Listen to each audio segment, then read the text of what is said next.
pagaie est enfin débuté et je vais prendre le temps de t'expliquer quels sont les risques associés à la pratique du SUP en eau froide. Tout d'abord, au printemps, ce qui est désagréable, c'est qu'il va faire chaud vite, mais l'eau reste froide. Et qui dit eau froide dit risque de choc thermique. Un choc thermique, c'est lorsque le corps est immergé rapidement dans de l'eau froide ou même de l'eau tiède. Ça va amener une réaction physiologique du corps. C'est pas tout le monde qui va réagir de la même façon. Un choc va donc créer des réactions qui sont soudaines et involontaires du corps humain. Par exemple, ça peut causer de l'hyperventilation où on se met à respirer rapidement. Et ça, c'est un réel danger d'avaler de l'eau si on se retrouve dans l'eau sans VFI pour nous faire flotter. Ça peut aussi emmener une constriction des vaisseaux sanguins, donc ça va affecter grandement le contrôle moteur. Paralysie, difficulté à bouger et incapacité même à tirer sur la petite languette pour faire gonfler ton VFI gonflable. Et bien sûr, ne pas négliger la panique. Donc, tout ça peut faire en sorte d'augmenter ton risque de noyade et ça peut même être un risque de crise cardiaque. Ensuite, il ne faut pas négliger qu'un choc thermique, ça peut se faire aussi pendant l'été. À un moment donné où est-ce que ton corps a eu super chaud et que tu t'immerges rapidement là, dans une piscine ou même dans un plan d'eau où est-ce que l'eau va être plus fraîche. Donc ça aussi, ça arrive. Ensuite, en paddleboard, on est beaucoup plus à risque de tomber à l'eau. Et qui dit tomber à l'eau dit le fait de devenir mouillé. Il ne faut pas oublier qu'un corps va perdre sa chaleur 20 à 25 fois plus rapidement lorsqu'il est mouillé. Et ça peut emmener un risque d'hypothermie. L'hypothermie, c'est quand la température de ton corps va baisser de quelques degrés.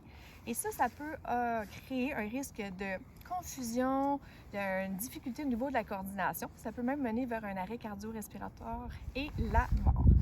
Le vent est aussi un facteur de refroidissement important à ne pas négliger et peut rapidement refroidir une personne qui est mouillée, même si celle-ci porte un wetsuit. Bon, ça peut sembler un peu extrême tout ça, mais comme je vous dis, c'est quand même des risques auxquels on est exposé lorsqu'on fait du SUP en eau froide.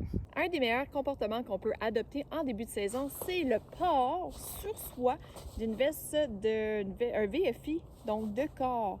On veut éviter bien sûr de mettre la veste sur sa planche ou d'avoir un modèle auto-gonflant.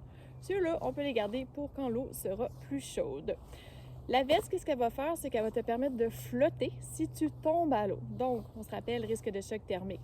Donc, il ne faut pas négliger qu'il y a possibilité de faire un choc thermique, même si on porte un wetsuit ou qu'on est bien habillé. Il suffit d'immerger la tête ou d'avoir de l'eau qui rentre à l'intérieur de son corps là, pour causer un choc thermique. Donc, première règle de sécurité, c'est le port du VFI en tout temps. Deuxième chose, c'est de s'habiller en fonction de la température de l'eau, advenant le cas où on serait immergé. Donc, c'est sûr que c'est pas toujours évident quand on commence à avoir des belles journées au printemps, mais comme on dit, on veut toujours penser en précaution d'un risque de choc thermique ou d'hypothermie. Bien sûr, l'activité pratiquée peut influencer aussi notre habillement. Au niveau de l'habillement, il y a la possibilité de mettre un dry suit comme je porte présentement. Le dry va faire en sorte de te garder au sec et je peux adapter les couches que je mets à l'intérieur pour un peu plus ou moins de chaleur. Le wetsuit, donc, va permettre aussi de garder une chaleur en étant mouillé. À la base, c'est sûr que c'est plus propice pour, entre autres, le surf, mais c'est une belle alternative aussi pour la planche à pagaie. Il faut savoir que le wetsuit ne protège pas à 100% d'un choc thermique. Le fait de tomber à l'eau et d'immerger sa tête ou d'avoir de l'eau qui rentre soudainement à l'intérieur, on le sait, les premiers temps quand l'eau rentre, là, ça aussi, ça peut causer un choc thermique. D'où l'importance de porter un VFI, même si on porte un wetsuit ou un dry suit. Un autre conseil en début de saison, c'est d'éviter de porter tout ce qui est vêtements, par exemple comme des cotons ouettés. Donc, souvent, je vois des gens qui vont porter ça, sont confortables, mais le coton, c'est une fibre qui va absorber l'eau et ça devient très lourd lorsque mouillé.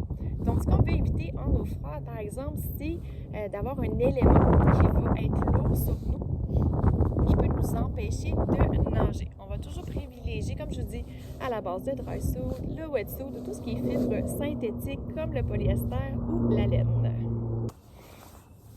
Un autre conseil, c'est de toujours apporter avec soi un coupe-vent.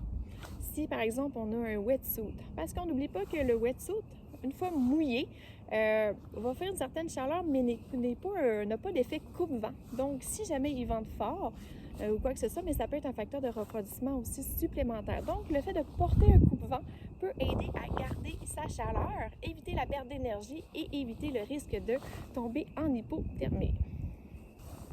En début de saison aussi, on n'oublie pas de porter une courroie à la cheville pour éviter de perdre sa planche. Mais attention, si on se trouve dans une rivière avec du courant, la laisse à la cheville peut devenir un grand danger. Par exemple, l'année passée à Shawinigan, il est arrivé un décès. La dame, son embarcation est restée prise sous un petit pont, l'embâcle d'un petit pont. La dame est passée sous le pont et n'était pas en mesure. Ça prend pas beaucoup de courant pour avoir de la difficulté à aller détacher sa laisse. Donc, advenant où est-ce qu'on va aller faire de la planche dans une rivière avec un peu de courant, l'idéalement, c'est d'avoir une laisse à détachement rapide pour pouvoir se libérer rapidement en cas d'urgence.